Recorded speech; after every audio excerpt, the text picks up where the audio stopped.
Forever be true. Alhamdulillah. Wassalatu wassalam. Ala Rasulillah wa ala alihi wa sahbihi ajmain. Amma ba'd. A'udhu billahi minash shaitanir rajim. Bismillahir rahmanir rahim. Hunna libasul lakum wa antum libasul lahunna. Rabbi shrah li sadri wa yassir li amri wahlul 'uqdatam min lisani yafqahu qawli. I welcome all of you with Islamic greetings. Assal-mo-alaikum wa rahmatullahi wa barakatuh. May peace, mercy and blessings of Allah subhanahu wa ta'ala be on all of you. Today we are going to have a special session by the name Better Half or Bitter Half. And you're most welcome to ask any questions related to marriage, to nikah, regarding how to choose a life partner, how to conduct a nikah, what are the pros and the cons, about married life, the problems, the good things, the do's, the don'ts, the halals, the harams. Most welcome to ask any questions regarding before you say I do, or before you say Kabul hai, or before you say I accept it, as well as after you say I do, or Kabul hai, or after you say I accept it. You're most welcome to ask any questions so that you get the best life partner, so that you can decide whether the relationship you're going into, whether it's a wedlock or a padlock. So brothers and sisters, you're most welcome to ask any questions on the topic of marriage. Any sisters have any questions? Assal-mo-alaikum wa rahmatullahi. My question is that a woman is created from a crooked rib of a man. Could you just explain this, please? What the sister is talking about is the hadith. It's a Sahih hadith of Sahih Bukhari, volume number 4, in the book of Stories of the Prophets, hadith number 3331, where the Prophet said that the woman is created from the rib. And the most crooked part of the rib is the upper part. And if you try and straighten it, it will break. Therefore, the Prophet continues that you have to be patient with your wife. There's a hadith again which says that Hawa, she was created from the rib of Adam. May Allah be pleased with them both. So based on this hadith is there. What is the meaning of this hadith?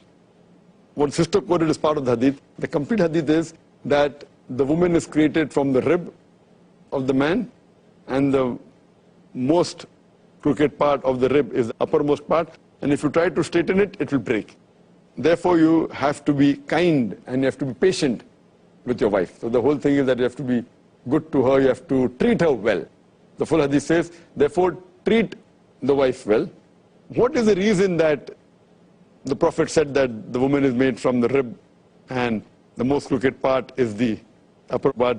Many people think that this is a negative hadith. They're trying to degrade the woman, that the women are degraded, they're made from the crooked part, and does it mean that the women are crooked? And if you try to straighten her, there'll be problems. So what is the meaning of the hadith? See, I being a medical doctor, I know that the ribs are very important for the human body. The ribs give protection to the lungs of the chest. And because of the curvature of the ribs, it's possible. If the ribs were flat, that's not possible. You know, the ribs are curved, it acts like a cage. It acts like an armor. And because of the curvature of the ribs, there's protection to the heart, there's protection to the lungs, and the ribs are also flexible to a certain extent. And the ribs, you know, take the impact if anything happens. So because of the curvature of the ribs, the protection is possible. If the ribs weren't curved, it wouldn't be able to protect the heart, which is a very vital organ, the lungs, etc. So the ladies, the women should not take it as a negative factor, they should take it as a positive factor. You know, many a times how you look at from which angle is important. A person can be a pessimist, a person can be optimist. I'm an optimist person. So that doesn't mean it is negative. That means you have to be careful with her is right. Why? For example, let me give you another analogy. That Allah subhanahu wa ta'ala has bestowed on the woman the tender love and affection. The tender love and care that she has being a mother, the same is not found in the father. Therefore, the respect for the mother is 3 times more than the father. Now, because of that emotional feeling which is there in the lady, so that she can be a good mother, it has certain negative factors. The negative factor is that because she is emotional, she can take care of the children. At the same time, she has more chances of getting hysterical as compared to the gent. So when there's the positive and negative, but the positive is much more than the negative. The positive is she can behave like a good mother, she can take care of the children, but negative factor is that she can get, not that every woman is hysterical. The chances of hysteria in women is more than men, yet it may be just a small percentage. But the motherhood is there in every woman, but the hysteria is not there in every woman. The same way here, because of the crookedness of the rib, the advantage is more.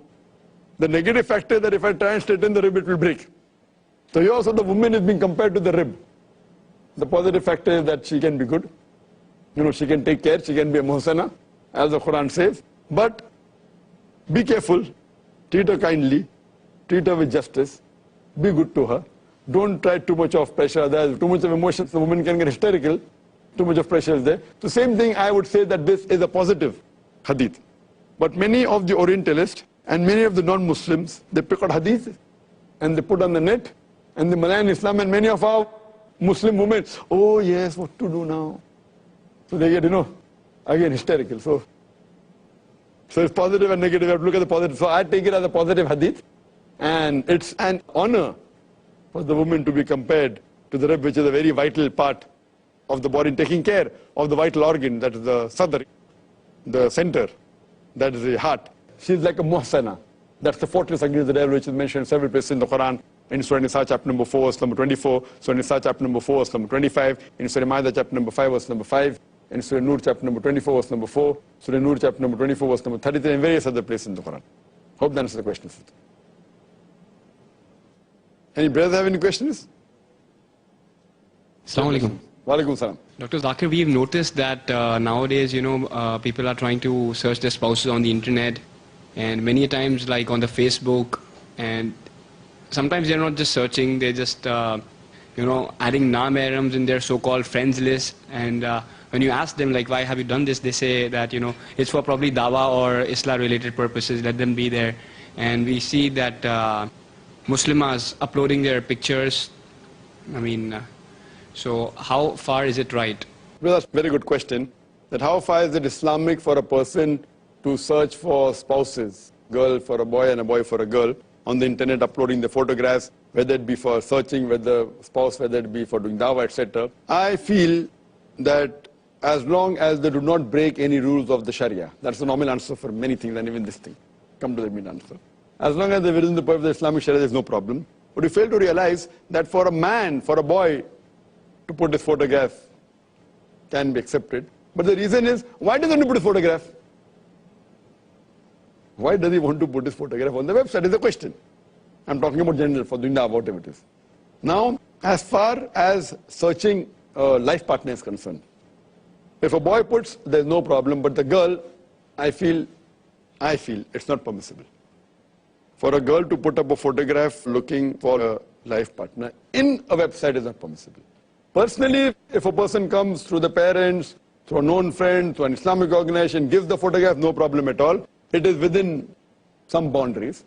And see to it that even that time, when a girl gives the photograph, see to it that if it's rejected, it comes back. Don't distribute 20 here, Fatafat, and then. See to it that if you're really serious, goes to an Islamic person, goes, and see to it comes back. Or it comes back to a person who okay, keep it. If you show it, get it back. That's very important. But on Facebook, anyone can download it. Anyone can take out a printout. Nahi naam hai ram receipt. So it's out of the question for applying. Magazines are at least okay.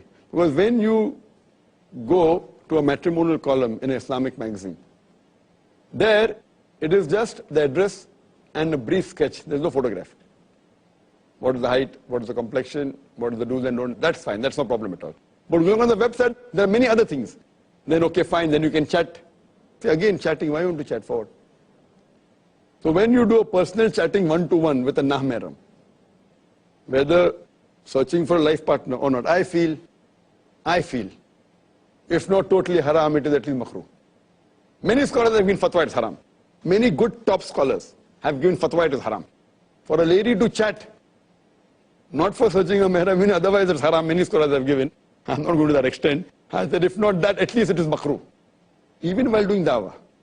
While doing dawah, if a person has his own photograph and everything and conveys and goes and chats and all, fine. If you go in an anonymous name and maintain that, maintain all identity, and go and do dawah to a certain level, it's acceptable. But while doing dawah, being open, okay, I'm so-and-so, I'm living so-and-so, I'm doing dawah and then dawah, what happens otherwise? Therefore I say a man should do with man and female to female, male to male, female to female. You have that you want to go and do dawah in colleges and then you go in sitting in a room and doing chatting in a closed room and the third person is the devil. Fine? I'm talking about live. This goes to a certain extent, to a lesser extent, but even on the net. Then if it becomes too close, then you like to meet and fine. Man, there's so many cases. Chatting, oh, London, no problem. And one day wants to go, oh, you want to come to London? When you're coming, what's the flight number, so and so? Fine, I'll be at the airport, or whatever it is. And there are so many cases, whether Muslim or non-Muslim. This is how the human nature is. So I agree with those that it is not permitted for opposite sex. Fine, you want for information, go to a website, get the information, download it, fine. But chatting, if you have exclusively only for ladies, no problem, gents, no problem. And for matrimonial, I am not in favor at all. If not haram, at least makruh. That's for sure. And what happens? That what guarantee do you have? Your chatting means, and that's where it starts. That's where it starts. You chat and you start liking the person.